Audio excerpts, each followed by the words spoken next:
इस पूरे प्रोटेस्ट का एक दूसरा पहलू भी है। वो लोग हैं जो जेपीएससी के प्री एग्जाम में क्वालिफाई हुए हैं। अगर कोई चावल में कंकड़ गिर जाएगा तो आप चावल नहीं फेंकिएगा, कंकड़ को फेंकिएगा। यहाँ कोई पानी वाला सिस्टम नहीं कि पानी में जहर चला गया और मिक्स हो गया, जो कमेंट्स में आता है वो तब होता है जब पेपर लीक होता है। तो जब पेपर लीक नहीं हुआ तो फिर एग्जाम को प्रीलिम्स के बाद रद्द करना कोई वाजिब बात नहीं है। अब कोई बोलता है कि आप पीटी ना हुआ है, आपका सिलेक्शन थोड़ी हो गया। सबसे ब्रूटल स्टेज पीटी होता है, 99% फेलियर का चांस होता है इसमें। आप 1.5 लाख से कम्पीट करके 2000 पे आते हो, अब तुमको 2000 से कम्पीट करके 100 पे जाना है। घर में भी जवाब देना पड़ता है हमें कि क्या हो गया तुम्हारे एग्जाम, तुम प्रिपेयर कर रही हो। मे बी मेरे पापा नेक्स्ट टाइम बोल दे कि तुम ये एग्जाम के लिए प्रिपेयर ही मत करो, क्योंकि कोई बिल्कुल अनसर्टेन एग्जाम है। मेरे माता पिता नहीं हैं, ठीक है, और मुझे जो पढ़ाई लिखाए हुए थे मेरे भाई, बड़े भैया थे, ठीक है, तो उनका यही था कि चलो पढ़ाते लिखाते हैं। और इसके बाद जो क्या, वो जैसे मेंस जो होना था ना, मतलब 25 से मेंस मेरा होना था, उससे 10-12 दिन पहले जो है मेरे वो बड़े भैया का मतलब देहांत हो गए, ठीक है। उनके मैं फ्यूनरल में नहीं जा सका इस मेंस के एग्ज़ाम के चक्कर में, क्योंकि लास्ट टाइम मेरे इंटरव्यू में मतलब 1 नंबर से रह गया हुआ था। तो सोचा इस बार मेरे में कुछ कमी होना नहीं चाहिए, और यदि मैं घर चले जाऊंगा तो मेरे पढ़ाई कॉम्प्रोमाइज़ हो जाएगी। और मेरे 3 मेंस थे। सरकार से यह हमारी विनती है कि A+B का होल स्क्वायर का फार्मूला से ये वाला सोल्यूशन हो जाएगा। कैसे महज 2204 कैंडिडेट ही है, 1800 हम लोग OMR सीट भेज दिए हैं, चेक कीजिए। अब जो 400 जो भेजे नहीं हैं, वो स्पष्ट दिख रहा है कि 400 जो नहीं भेजा है वो संदिग्ध के घेरे में है।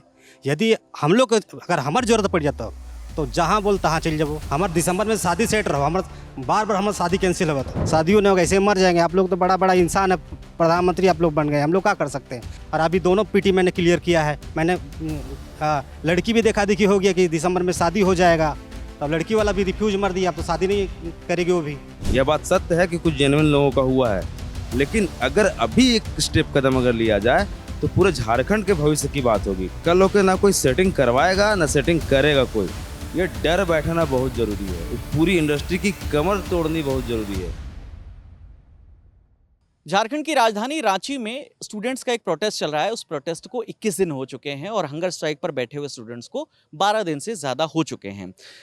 इस प्रोटेस्ट का एक पक्ष आपने देखा जिसमें स्टूडेंट्स तमाम अपनी मांगों को लेकर प्रदर्शन कर रहे हैं, जिसमें जेपीएससी जेएसएससी में जो अनियमितताएं हुई हैं उसको लेकर उनका विरोध चल रहा है। 3 राउंड की मीटिंग हो चुकी है। स्टूडेंट्स अड़े हैं इस बात पे कि इन सभी परीक्षाओं को रद्द किया जाए और उसके बाद उसकी सीबीआई जांच कराई जाए और फिर नए सिरे से परीक्षा की जाए। लेकिन इस पूरी परीक्षा का या इस पूरे प्रोटेस्ट का एक दूसरा पहलू भी है। वो लोग हैं जो जेपीएससी के प्री एग्जाम में क्वालिफाई हुए हैं। उनकी संख्या 2000 के आसपास है। ठीक इसी तरीके से जेएसएससी सीजीएल में भी जो स्टूडेंट पास हुए हैं वो भी करीब 2200 के आसपास उनकी संख्या है। उन स्टूडेंट्स का कहना है कि हम हर जांच के लिए तैयार हैं, शर्त ये है कि इस एग्ज़ाम को रद्द ना किया जाए, क्योंकि हमने बड़ी मेहनत से इस एग्ज़ाम को पास किया है। तो आज हम ऑक्सीजन पार्क में हैं रांची के। यहाँ पर पिछले 3 दिनों से स्टूडेंट्स रोज़ बैठते हैं, कुछ घंटे बैठते हैं और अपना पक्ष रखना चाहते हैं। तो इनमें से कुछ स्टूडेंट से बात करते हैं। क्या नाम है दोस्त आपका? मेरा नाम कुणाल है भैया। जो एक स्टूडेंट सोशल मीडिया पर पूरा बज़ है, नेशनल मीडिया में भी इस बात की चर्चा है और लगातार ये मांग हो रही है कि एग्ज़ाम रद्द होना चाहिए, क्योंकि अगर एक भी व्यक्ति उसमें गलत तरीके से आया है तो पूरी एग्ज़ाम की जो शुचिता है उस पर सवाल उठता है। आपका क्या कंसर्न? मेरा ये कंसर्न है भैया कि सबसे पहला बात, अगर किसी एक इंसान ने गलती की, जैसा आपने कहा, उसका खामियाजा 2200 लोग क्यों भुगते हैं। अगर कोई चावल में कंकड़ गिर जाएगा तो आप चावल नहीं फेंकिएगा, कंकड़ को फेंकिएगा। यहाँ कोई पानी वाला सिस्टम नहीं कि पानी में जहर चला गया और मिक्स हो गया, जो कमेंट्स में आता है वो तब होता है जब पेपर लीक होता है।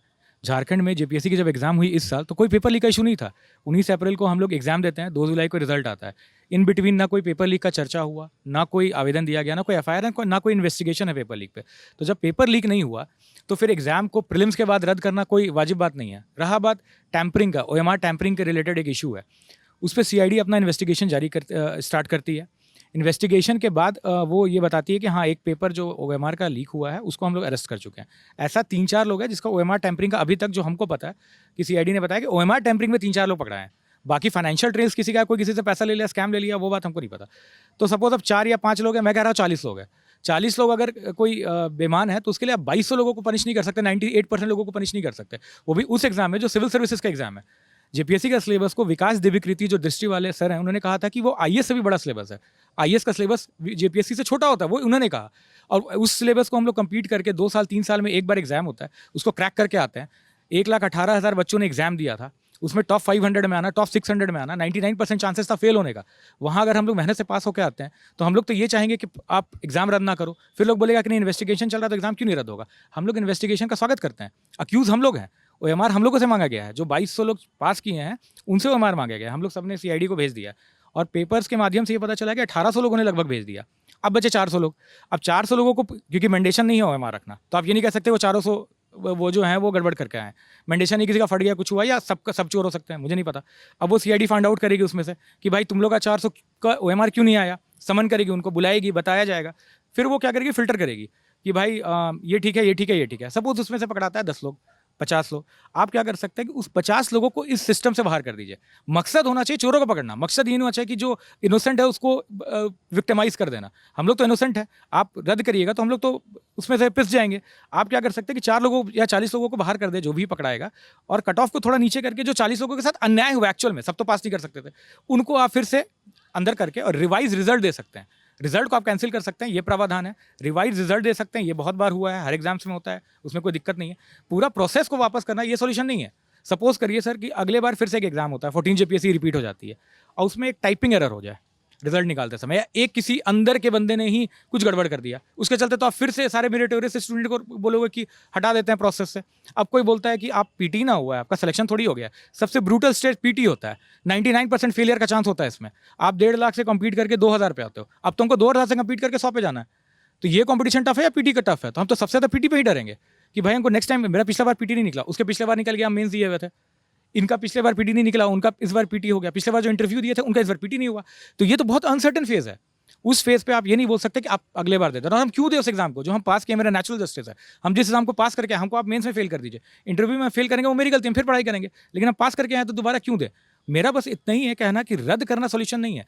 अगर नेक्स्ट टाइम हम फेल करेंगे तो हम भी खड़ा हो जाएंगे कि भाई रद्द करो, कोई एक मोटिव बना करके रद्द करो, रद्द करो। रद्द तब होता है कोई भी एग्जाम जब पेपर लीक होता है। नीट में रद्द इसलिए हुआ क्योंकि पेपर लीक था। नीट साहब इसको कंपैरिजन नहीं कर सकते क्योंकि वहाँ पेपर लीक हुआ था। किसी और एग्जाम में जैसे BPSC में 8 मई 2022 को एक एग्जाम हुआ था, उसमें पेपर लीक हुआ था, सेम डे हम लोग एग्जाम देकर लौट रहे थे और वो रद्द हो गया।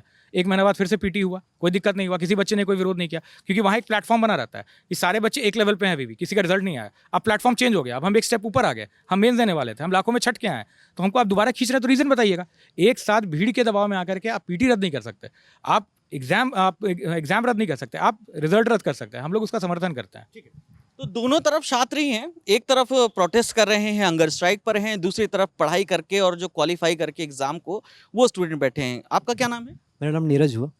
नीरज, ये बताइए कि OMR शीट जब 3 या 4 जुलाई के दरमियान आई सामने, जिसके बाद से पूरा विवाद हुआ, प्रोटेस्ट शुरू हुआ, तो ये हमेशा से आशंका जताई गई, देखिए गड़बड़ तो हुई है, अब गड़बड़ी का स्तर कितना है इसके लिए स्टूडेंट कह रहे हैं CBI की जांच करा दी जाए, सरकार कह रही है कि हम CID की जांच करा ही रहे हैं, और जो बातचीत हुई 3 राउंड की उसमें रद्द करने पर भी सरकार अग्री हो गई। हालांकि अभी अनाउंसमेंट नहीं हुआ, लेकिन उन्होंने कहा हम ये कर सकते हैं।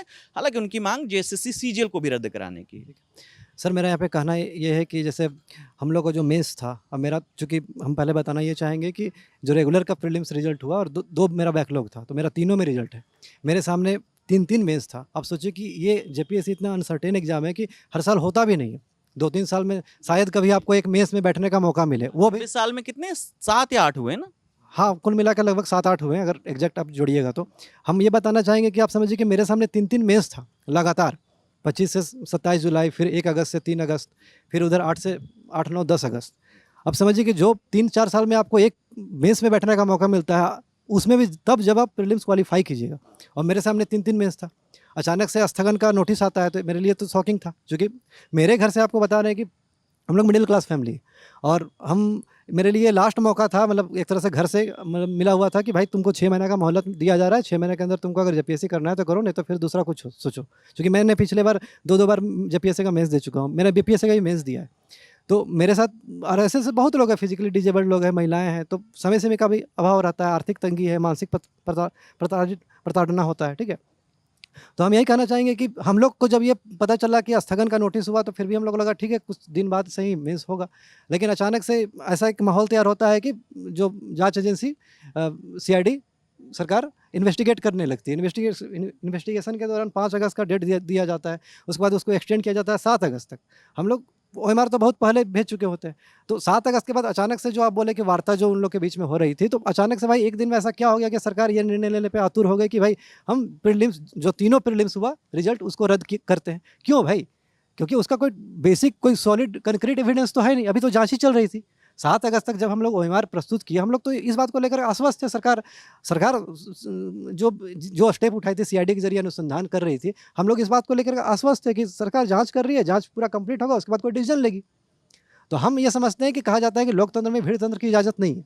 तो आप एक ऐसा जनसमूह जो भीड़ लगा करके कुछ भी डिमांड कर रहा है, आपको सरकार को पहले ये देखना पड़ेगा कि वो जो डिमांड है वो उचित है या अनुचित है। क्योंकि प्रिंसिपल ऑफ नेचुरल जस्टिस क्या कहता है? जैसे अगर 3 वर्ड में हम डिफाइन करें प्रिंसिपल ऑफ नेचुरल जस्टिस, तो यही होता है कि वो जस्ट बोल सकते हैं, जस्ट होना चाहिए, फेयर होना चाहिए और रीजनेबल होना चाहिए। तो उस आधार पे हम यही कहना चाहेंगे कि हम लोग का ओवरऑल अगर संक्षेप में एक डिमांड बोलिएगा तो यही है कि जो भी कल्प्रिट हुए, चाहे वो एजेंसी के माध्यम से हो, स्टूडेंट के माध्यम से हो, अधिकारी लेवल के माध्यम से हो, वो कल्प्रिट को आप पनिश करें, ना कि जो जेन्युइन कैंडिडेट है उसमें वो बलि का बकरा बने, और जेन्युइन कैंडिडेट के साथ अन्याय नहीं होना चाहिए। एक पॉइंट भैया इसमें ये भी है, देखिए जैसे लोग बोलते हैं कि TDPL और ये वो वगैरह वगैरह, कॉन्ट्रैक्ट देना स्टूडेंट्स का काम नहीं होता। कॉन्ट्रैक्ट में या अंदर में OMR में कुछ होता है, ये हमारी गलती नहीं है। अगर हम बैंक में पैसा जमा कर देते हैं और बैंक के अंदर से कुछ हेरफेर होता है, तो कंज्यूमर को आप कैसे पनिश कर सकते हैं? हमारा पॉइंट है कि हम एग्जाम दे रहे हैं, फेयर दे रहे हैं, CCTV के अंदर दे रहे हैं, आइरिस दे रहे हैं, थंबनेल देते हैं और सबमिट कर देते हैं। मेरा काम वहाँ खत्म हो गया। अब अंदर से कुछ थोड़ा बहुत 19-20 हुआ तो आप उनको पकड़िए, फिर भी हमारा जांच हो रहा है, हम स्वागत करते हैं। आप ED से भी जांच करवा लीजिए, आप CBI देना चाहते हैं, retired chief justice of India से करवाइए, हमको कोई दिक्कत नहीं है। अक्यूज तो हम लोग हैं, हमारा जांच हो रहा है। दूसरा, अगर रद्द करने की जहाँ तक बात आ रही है, तो ये तो सरकार के इमेज को और खराब करेगा कि सच था कि सारे बच्चे चोरी से घुसे। अगर सरकार फाइंड आउट करके बता दे और कोर्ट में साबित कर दे कि 10 बच्चे थे या 100 बच्चे थे या 1 बच्चा था, हम उसको पकड़ के जेल में डाल दिए, तो इससे सरकार का भी इमेज बूस्ट होगा। और दूसरा, जो इन संस्थानों पे विश्वास बढ़ेगा आने वाले जनरेशंस का, कि ऐसा नहीं कि एग्जाम रद्द हो जाता है। रद्द होने से क्या होगा कि नेक्स्ट टाइम को इंटरव्यू में भी तो वो डरा रहेगा कि 4 लोग खड़े हो गए, भाई हम लोग तो 100 ही लोग बचे इंटरव्यू के लिए। एक साइकिल, विस्कस साइकिल चला जाएगा।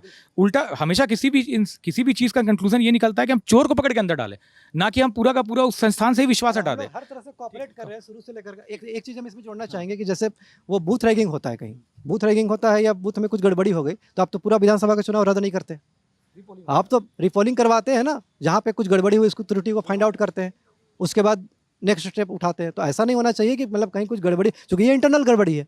एग्जाम तो फेयर हुआ है, क्वेश्चन लीक हुआ नहीं है, तो हम लोग किस चीज़ का बलि का बकरा बने? ठीक है, आपका क्या नाम है? मेरा नाम है रोशनी। रोशनी, मुझे ये बताइए कि क्या आप ये मानती हैं कि इस 14वीं JPSC में गड़बड़ी हुई है? देखिए, गड़बड़ी अभी साबित नहीं हुई है, अभी जांच चल रही है। शुरुआती OMR शीट वगैरह आई है, उससे ये लगता है कि गड़बड़ी हुई, क्योंकि इतना प्रोटेस्ट हो रहा है, CID जांच चल रही है, कुछ भी गड़बड़ी हुई? जी, देखिए सबसे पहले जो इसका एक OMR जो बहुत वायरल हुआ कि 48 या 45 कुछ उन्होंने सवाल वो सॉल्व करके आए थे, लेकिन ज़्यादा मार्क्स उनको दे दिए गए, तो ये वायरल हुआ और CID की इन्वेस्टिगेशन इसके बाद स्टार्ट हुई और इसके बाद शायद वो अरेस्ट भी हो गए। तो ये एक छोटे लेवल से स्टार्ट हुआ और अभी एक बहुत जैसा नरेटिव बन रहा है कि ये बहुत मास लेवल पे हुआ है और काफ़ी लोगों के नाम आए, TDPL एजेंसी का नाम आया और काफ़ी लोगों, अभय तिवारी वगैरह जो भी उनके नाम आए, तो नरेटिव ऐसा सेट हो गया कि बहुत मास लेवल पे हुआ है और लीक हुआ है। लीक तो बिल्कुल जो मंत्री जो है इरफान अंसारी जी हुए, उन्होंने खुद ही कहा कि पेपर लीक नहीं हुआ है, हाँ कुछ इरेगुलरिटीज़ हुई हैं जिनकी जांच हम करवा रहे हैं और CID की जांच चल भी रही थी। इवन कि 5 अगस्त तक टाइम था और 7 अगस्त तक हमने सारे OMRs जमा किए, तो इन्वेस्टिगेशन तो बिल्कुल अभी पूरा हुआ ही नहीं, तो आप कैसे प्रूव कर सकते हो कि बहुत मास लेवल पे ये इरेगुलरिटीज़ हुई हैं? तो इरेगुलरिटीज़ जो हुई उनकी जांच पूरी होनी चाहिए, हमारा यही डिमांड है। हमने सारे OMRs जो हैं फेयरली पूरे सही तरीके से जमा कर दिए, तो इसकी जांच जब तक पूरी नहीं होती, हम इसको कैसे कह सकते हैं? लीक तो बिल्कुल नहीं हुआ है, क्योंकि लीक की कुछ इस तरह से खबर नहीं आई है, जो भी इरेगुलरिटीज़ की बात। क्या नाम है आपका? अंकिता। अंकिता, मुझे आप ये बताइए कि जब स्टूडेंट से 3 राउंड की मीटिंग हुई, सरकार इन तमाम बातों पर अग्री हो गई कि JPSC 14वीं JPSC और जो बैकलॉग के एग्ज़ाम हुए हैं, उन्हें वो प्रीलिम्स की परीक्षा जो हो चुकी है, जो कैंडिडेट सेलेक्ट हो चुके हैं, उसे रद्द कर देंगे। किस तरह का डर आपके अंदर है अब एग्ज़ाम देने के बाद और जब ऐसी खबरें आती हैं? सर एक्चुअली बहुत मेहनत से एक एग्ज़ाम निकलता है। प्रीलिम्स का स्टेज ही इतना ग्रिलिंग प्रोसेस है, मतलब उसमें लाखों को छोड़ के हम लोग को एक प्रीलिम्स में हम लोग एंटर करते हैं, मेंस के लिए फिर तैयारी करते हैं, या फिर उस प्रोसेस में घुसना ही बहुत डिफ़िकल्ट है अगर जेपीएससी एग्ज़ाम की तरह एग्ज़ाम्स को देखा जाए तो, स्टेट पीसीएस में। और फिर सर ये ऐसी बात हो गई कि बिना जांच किए हुए हमारे एग्ज़ाम को रद्द करना, ये बहुत ही इनजस्टिस हुआ है हमारे साथ। एक आप वैलिड रीज़न नहीं देते हैं, बिना किसी आधार के आप सीधा बोल दें कि 3-3 एग्ज़ाम जो कि सालों लग जाते हैं एक बच्चे को प्रिपेयर करने में, फिर वो निकालने में, और आप एक झटके में मतलब किसी दूसरे मुद्दे को दबाने के लिए या किसी दूसरे एग्ज़ाम्स के का जो प्रभाव कम करने के लिए हमारे एग्ज़ाम्स को टारगेट करके निकालना जाता है, और इसमें बिल्कुल निराधार तरीके से कोई वैलिड रीज़न नहीं दिया जाता है गवर्नमेंट के साइड से। लेकिन सर ये भी बात है कि अगर जांच एजेंसी इसमें इन्वॉल्व होती हैं हमारे, क्योंकि घर में भी जवाब देना पड़ता है हमें कि क्या हो गया तुम्हारे एग्ज़ाम, तुम प्रिपेयर कर रही हो। मे बी मेरे पापा नेक्स्ट टाइम बोल दे कि तुम ये एग्ज़ाम के लिए प्रिपेयर ही मत करो, क्योंकि कोई बिल्कुल अनसर्टेन एग्ज़ाम है, एक प्रोसेस ही अनसर्टेन है, प्लस गवर्नमेंट के थ्रू क्या स्टांस बनेगा उसके थ्रू भी ऐसा होता है। अभी बिल्कुल ही ऐसा हो चुका है कि हम श्योर नहीं है कि एग्ज़ाम में नेक्स्ट टाइम मौका भी मिले हम लोग को। अब ये खुद ही इतना बड़ा लंबा प्रोसेस है, अब इसी में ये फंस जाएगा कि अब 2 साल लगेंगे, 30 साल लगेंगे। लास्ट जो नोटिफिकेशन था वो 2 साल, ये एग्ज़ाम हम लोग का 2 साल के बाद हो रहा है सर, ये भी मेंशन कर दूं। तो एक ही एग्ज़ाम पे हम लोग नहीं रह सकते ना, मे बी हम लोग अपना स्टेट छोड़ के हम लोग को कहीं और जाना पड़े, बीपीएससी की तरफ जाना पड़े, यूपी पीसीएस, और वो और अनसर्टेन है, प्रोसेस भी अनसर्टेन है, और जैसी स्थिति बन गई है इस एग्ज़ाम को लेके हम लोग का और प्रोसेस अनसर्टेन हो गया है। मुझे बाकी चीज़ें बता दी। मुझे बीइंग अ कैंडिडेट और सिलेक्ट हो चुके कैंडिडेट के तौर पर अपनी इनसिक्योरिटीज़ बताइए कि अब किस तरह का आपके जहन में डर है। एक तरफ प्रोटेस्ट चल रहा है, एक तरफ सरकार भी इस बात को कह रही है, हालांकि नोटिफिकेशन नहीं आया। एक्चुअली सर यदि इनसिक्योरिटी की बात करें तो अभी तो मतलब पूरा दिमाग ही ब्लैंक हो चुका हुआ है कि आगे अब क्या करना चाहिए, ठीक है। क्योंकि जो इसका एग्ज़ाम की प्रोसेस से जिस फेज़ से गुजर के आया हूँ, जिसके लिए मतलब इतनी सारी चीज़ सेक्रीफाइस और सब करा हुआ हूँ, और उसके बाद मतलब ये चीज़ें सामने जो आ रही है न्यूज़ में, मतलब टोटली मैं तो क्लूलेस हो गया हूँ कि करना क्या चाहिए। क्योंकि इसके लिए मैंने बहुत सारी चीज़ें सेक्रीफाइस करा हुआ है जो बताया नहीं जा सकता पर्सनली यहाँ पे, ठीक है। कुछ मैं बताना चाहूँगा कि मतलब मेरे माता पिता नहीं हैं, ठीक है, और मुझे जो पढ़ाए लिखाए हुए थे मेरे भाई, बड़े भैया थे, ठीक है। तो उनका यही था कि चलो पढ़ाते लिखाते हैं, और इसके बाद जो क्या वो जैसे मेंस जो होना था ना, मतलब 25 से मेंस मेरा होना था, उससे 10-12 दिन पहले जो है मेरे वो बड़े भैया का मतलब देहांत हो गए, ठीक है। उनके मैं फ्यूनरल में नहीं जा सका इस मेंस के एग्ज़ाम के चक्कर में, क्योंकि लास्ट टाइम मेरे इंटरव्यू में मतलब 1 नंबर से रह गया हुआ था। तो सोचा इस बार मेरे में कुछ कमी होना नहीं चाहिए, और यदि मैं घर चले जाऊँगा तो मेरे पढ़ाई कॉम्प्रोमाइज़ हो जाएगी। और मेरे 3 मेंस थे, ठीक है, एक नहीं थे। जैसे वो भैया ने बताया उनका भी 3 मेंस, मेरा भी 3 मेंस था। तो इतना श्योरिटी था कि किसी न किसी में तो इस बार तो घुस जाऊँगा, ठीक है। इसके कारण मैंने मुंडन भी नहीं कराया था कि इंटरव्यू में गलत इंप्रेशन चले जाएंगे मेरे, ठीक है। तो अब ऐसा जो न्यूज़ आती है इसके बाद तो फिर मैं टोटली अभी मतलब काफ़ी जो ब्लैंक हो गया हूँ कि अब आगे क्या करना। और अभी जो वैक्यूम जो क्रिएट हुए हैं जेपीएससी में, ना तो चेयरमैन है, ना तो मेंबर है, और ना ही चीज़ें वैकेंसी। यार अब लग रहा है कि दूर दूर तक मुझे कुछ दिखाई नहीं दे रहा कि 1 साल में होगा कि 2 साल में एग्ज़ाम होगा। लोग कहते हैं नहीं कि मतलब तुम मेरिटोरियस कैंडिडेट हो तो आप दोबारा कर लोगे। हाँ, दोबारा कर लेंगे भाई, लेकिन टाइम कहाँ है? आप एग्ज़ाम 1 महीने के अंदर में करवाओगे? यदि करवा सकते तो करवाओ, हम लेंगे, और तुरंत आप मेंस लो, ठीक है। तो कम से कम मेरे टाइम और एफर्ट और मेरे जो सेक्रीफाइस जो करा हुआ है उससे आप क्यों नेगलेक्ट कर रहे हो, उससे क्यों तिरस्कार कर रहे हो कि आप कहाँ के रहने वाले हो आप? यहीं रांची के? नहीं, मैं गोड्डा से हूँ एक्चुअली। अच्छा। यहाँ पे आकर के स्पेशली जेपीएससी मेंस के लिए आया हुआ था, किसी तरह बोल करके कि इस बार मुझे घर से रहकर नहीं करना है, क्योंकि मेंस हो गया, पीटी हो गया है, तो यदि घर से मैं प्रिपरेशन करूँगा तो चीज़ें जो है ना थोड़ा ये हो जाएगी, इसलिए घर से किसी तरह। और अब घर वाले तो बोलते हैं कि भाई तुम्हारे साथ गलत ही होने हमेशा। जब भी मेरा मेन टाइम होता है कि अब लगता है कि मेरा तकदीर बदलेगा, ठीक है, उसी समय कांड हो जाता है मेरे साथ में। पिछले बार भी हो गया था, इस बार भी हो गया। जब बीपीएससी में गया वहाँ पे मेरा बीपीएससी का पेपर ही मतलब जो होता है ना मेंस का, रिजेक्ट कर दिया। उसमें मेरी क्या गलती? तो वो अब लगता है नहीं क्या हो क्या रहा है मेरे साथ में, ये मुझे समझ में नहीं आ रहा क्या है। नाम है आपका? प्रकाश नाम। क्या नाम है दोस्त आपका? अभिनव लकड़ा। बताइए, अपने यहीं से हैं रांची? हम यहीं गुमला से हैं। मतलब बताइए, मुझे बस एक्सपीरियंस बताइए, बाकी टेक्निकलिटी तो आपके बाकी साथी बचा चुके हैं। यहाँ हम बहुत दिन से जेपीएससी का तैयारी कर रहे हैं। पहले हम दिल्ली में रहते थे, यूपीएससी का तैयारी करते थे। फिर हमको भी लगा कि हमको भी झारखंड आना चाहिए, अपना स्टेट आना चाहिए और यहाँ के अपने लोगों को सर्व करना चाहिए। तो हम यूपीएससी छोड़ के यहाँ आए, यहाँ का तैयारी की। हम पिछले बार भी मेंस दिए थे, इस बार भी मेरा 2 जेपीएससी में हुआ है और 2 एसीए और एफआरओ में भी हुआ है। और जब हमको पता चल रहा है कि जेपीएससी के द्वारा या टीडीपीएल एजेंसी जो इतने सारे एग्ज़ाम कंडक्ट कराई है, इन सारे एग्ज़ाम को रद्द करने वाली है, तो खुद में भी बहुत ज़्यादा डर बना हुआ है। बहुत ज़्यादा आगे क्या होगा, माँ बाप से प्रेशर आता है, रिश्तेदारों से बहुत चीज़ सुनने को मिलता है कि और कब तक तैयारी। तो इसके चलते बहुत सारे इनसिक्योरिटीज़ अंदर में आ गया है और आगे क्या होगा इसमें समझ नहीं आ रहा है हम लोग को क्या करना है। घर वाले तो यहाँ तक ये भी बोल दिया कि अब पढ़ाई ही छोड़ दो तुम, तुमसे नहीं मतलब ये जो एटमॉस्फेयर क्रिएट हुए हैं तुम्हारे साथ, जो लक तुम्हारा जो शायद हो सके तुम्हारे लक में प्रॉब्लम है, लेकिन मेरी पढ़ाई में कोई कमी नहीं है, मेरी नॉलेज में कोई नहीं कमी नहीं, लेकिन जो सिस्टम जो मेरे साथ जो हो रही है, अब सरेंडर कर दे घर वाले कि भाई अब छोड़ दो, मतलब हो जाएगा, मतलब कोई प्राइवेट जॉब देख लो या कुछ कर लो, अपना रोजी रोटी चला लेंगे इसी तरह करके। मतलब ये लंबा प्रोसेस जो हो जा रही, मतलब अब कितना हो जाए। आपका क्या नाम है? मेरा नाम अयूब तिर्की है। बताइए क्या कहना चाहिए। कहना ये है कि हर जोत की हम लोग तैयारी किए हैं, रात दिन हम हर जोत ली, और ओकर बाद रोपा रोप ली, ओकर बाद पीटी के तैयारी करके दोनों एग्जाम निकल जाए हमार। तो सरकार से यह हमार विनती है कि A+B का होल स्क्वायर का फॉर्मूला से ये वाला सोल्यूशन हो जाएगा। कैसे? कैसे? महज 2204 कैंडिडेट ही है, 1800 हम लोग OMR सीट भेज दिए हैं, चेक कीजिए। अब जो 400 जो भेजे नहीं हैं, वो स्पष्ट दिख रहा है कि 400 जो नहीं भेजा है वो संदिग्ध के घेरे में है। यदि हम लोग अगर हमारी ज़रूरत पड़ जाता तो जहाँ बोल तहाँ चल जाबो, CID के ऑफिस में धरना देवे, बोल बैठे, बोल 5 दिन तो बैठ जाबो, तो हमारे चेक कर, चाहे अमेरिका के एजेंसी से तो चेक करवा ले, चाहे जो भी टेस्ट अगर तो करे है तो कर दे। क्योंकि भाई हम यहाँ नहीं नौकरी करो तो बिहार जब वहाँ नौकरी करे। हमारे दिसंबर में शादी सेट रहो, हमारे बार बार हमारे शादी कैंसिल हुआ तो भाई हम जाबो कहाँ। और जे जहर डाइल है तो मतलब गिलास में जितना कंकड़ गलत डाइल है, डाले वाला आदमी के पकड़ और जेल भेज, और जितना कंकड़ गलत डालल है ओकर में ओके निकाल, वो तो दिक्कत हो तो स्पष्ट में।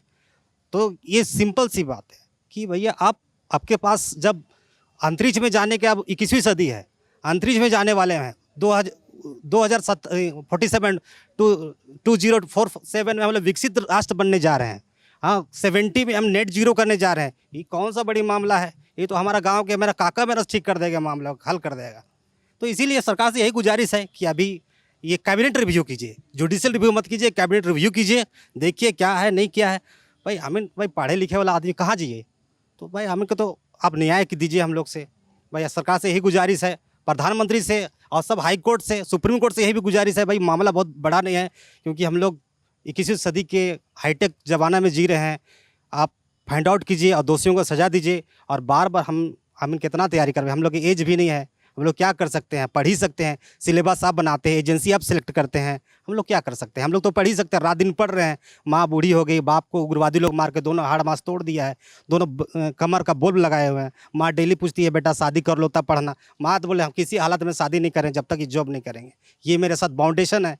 अब क्या कर सकते हैं हम लोग? अभी भी झोला पैठी सब लेके आए हैं, पार्टी अभी जाएंगे, फिर लाइब्रेरी में पढ़ेंगे, फिर सब दोस्त लोग आएगा चलो बैठ देने के लिए, फिर बैठ देने आ जाएंगे। अब कितना ये सब करते रहेंगे?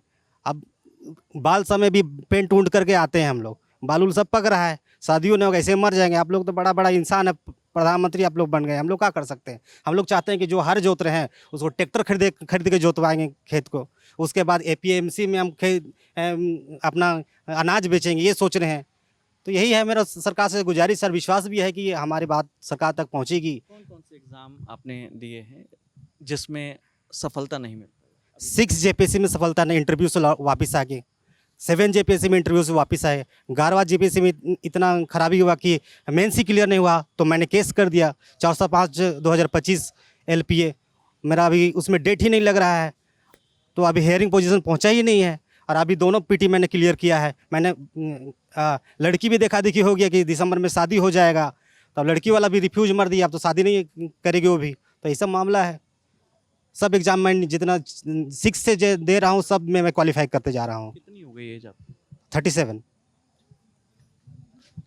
आप दोनों बचे क्या नाम है आपका? मेरा नाम प्रदीप है।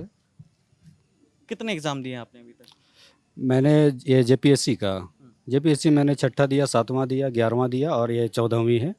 लेकिन छठी जेपीएससी में मैंने इंटरव्यू दिया था, 7वीं में मेरा पीटी नहीं हुआ, 11वीं में पीटी नहीं हुआ और ये 14वीं में मेरा 2 पीटी हुआ है, एक रेगुलर और एक बैकलॉग, ये दोनों हुआ है।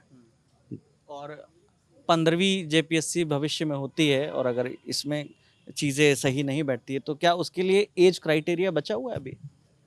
देखिए, वो तो एक एज रिलैक्सेशन का भी मामला हो सकता है कि सरकार कितनी दे किसको, क्योंकि इस बार जैसे हम लोगों को 2026 का एज कटअप दिया गया था, लेकिन फिर बाद में सरकार ने 2022 कर दिया। लोगों ने बहुत बोला कि 2018 कीजिए, लेकिन 2022 वो की गई।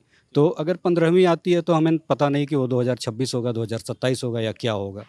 तो उम्र बढ़ती जाएगी, लेकिन एग्ज़ाम समय पर हो तब तो। यहाँ 2 साल में, 3 साल में, जैसे छठी जेपीएससी पूरा 5 साल लगा दी। 2016 की वैकेंसी थी, 2022 में नियुक्ति हुई, 2020 में नियुक्ति हुई।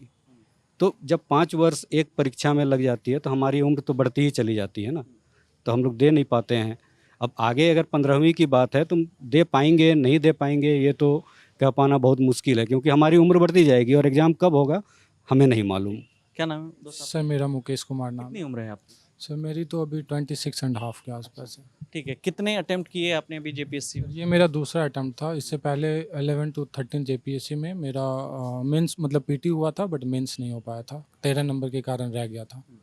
इस बार भी पीटी हुआ है और मेंस तो स्थगित हो गया। 153 मेरा सही हुआ है और मेंस का तैयारी मतलब अच्छे से था, बट एंड मौका पे मतलब गवर्नमेंट ने इसको पोस्टपोन कर दिया।